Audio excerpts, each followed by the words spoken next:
Welcome to Luca and Miguel. Enjoy the video. In this video, I will explain how to make a ghost story.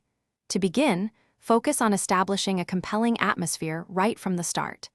Develop a relatable protagonist who faces an internal conflict, making their journey more engaging. Introduce a unique ghost with a clear, understandable motivation for its actions. Finally, build suspense gradually through escalating events, keeping your audience on the edge of their seats. Creating a truly eerie atmosphere is key. Use vivid descriptions of your setting, focusing on 2 or 3 distinct sensory details like a persistent chill or a faint, unsettling scent. Employ sound and silence strategically to heighten tension, perhaps a sudden creak followed by absolute quiet. Introduce subtle, unexplained occurrences in the first 1/3 of your story, building dread. Effective pacing is paramount for suspense. Your characters are the heart of the story.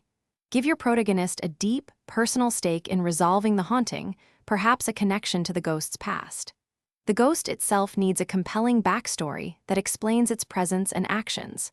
Show its impact through the character's reactions and changes, rather than simply stating it.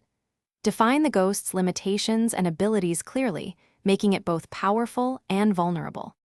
A well-structured plot guides your audience through the terror. Outline 3 to 5 key plot points to ensure a cohesive narrative flow. Include a significant turning point, ideally around the 2/3 mark, where the stakes dramatically increase. Offer a satisfying, impactful resolution to the haunting, whether it is vanquished or appeased.